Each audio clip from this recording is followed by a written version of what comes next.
Hey guys, what's up? So today I wanted to show you some more antique glass in my collection. And these pieces, oh my goodness, I love them.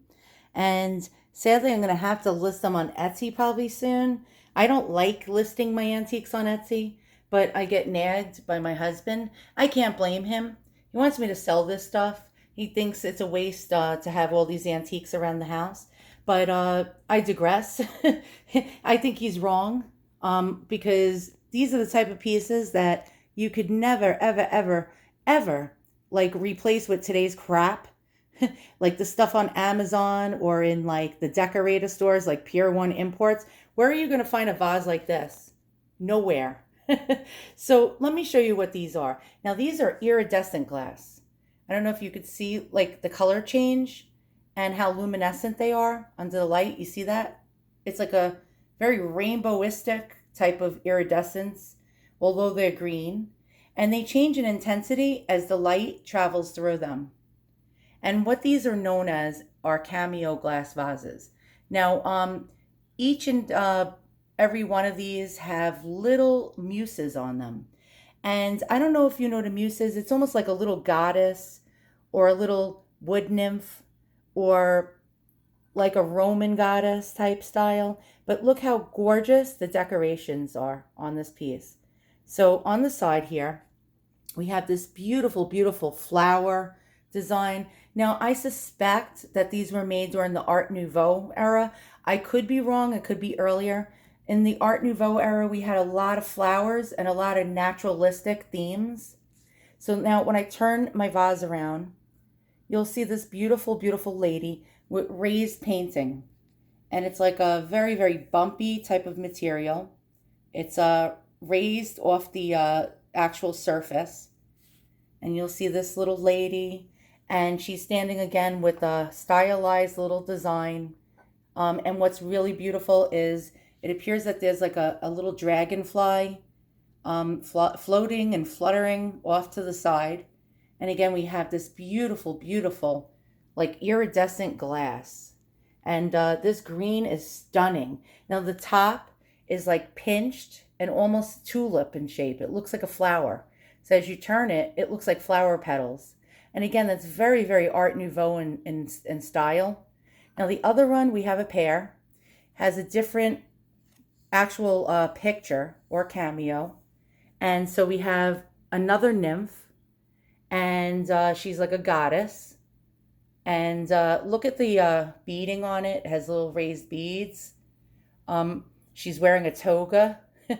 And we have like these beautiful, beautiful like ivy leaf designs going up the side of the vase. We have again more flowers. And again, you see that tulip shaped top. That is just absolutely gorgeous. It's almost like a ruffled tulip top. And then again, when we turn it to the side, we have that design again. But look how gorgeous the workmanship on this is. I mean, this is fantastic. I mean, gorgeous, gorgeous, gorgeous.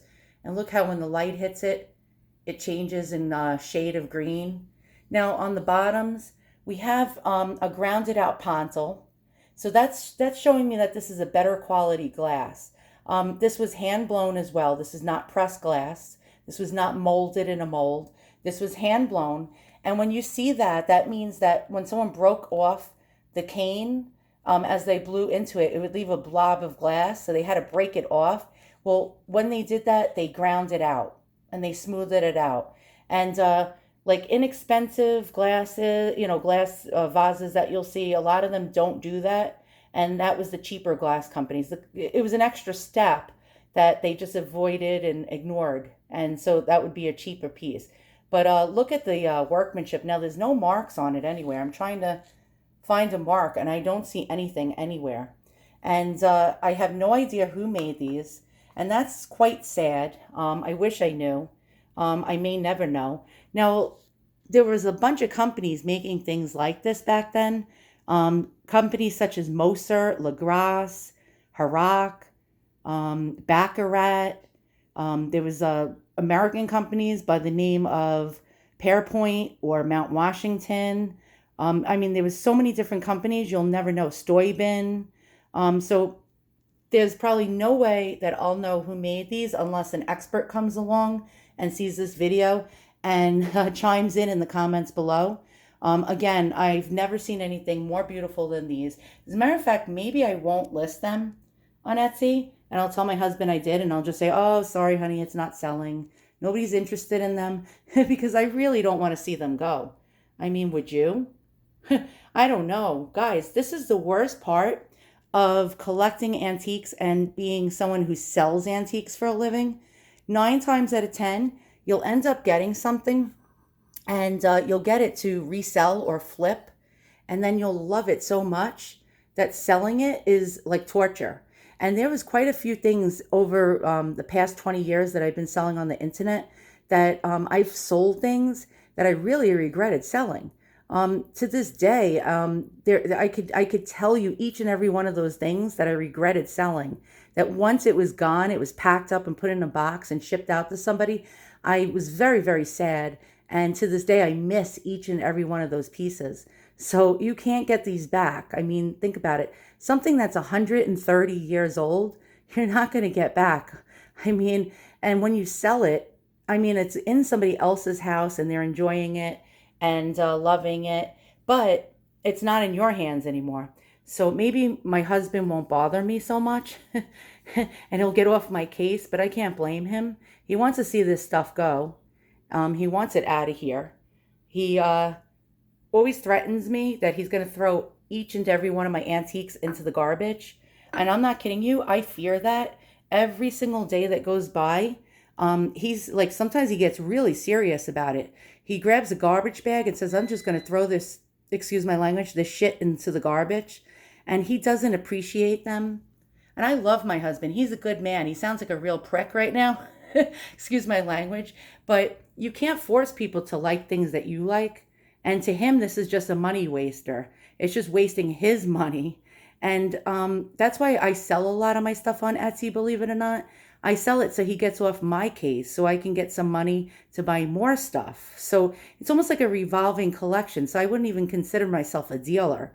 A dealer is somebody who's a smart business person who lists this stuff to sell and to make profit and make money. But for me, when I sell something, I end up buying something else, giving part of it to my husband. Like, for example, if I sell something for $500, I'll give him 400 of it and keep 100 and buy myself something else. But can't blame him for being a little bit of a doucheburger. Excuse my language. I know I have like a truck driver mouth, but I just want you guys to know the real me. I don't want to be a phony. A lot of people are phonies like in their YouTube videos. This is who I am. And that's it. You know, I tell it like it is. I'm a New Yorker. We have big mouths and not a lot of people like us. So once again, thanks for watching. If you like what you see, give me a thumbs up and a subscribe. And write in the comments below, would you sell these? Would you sell these and or would you keep them? So long.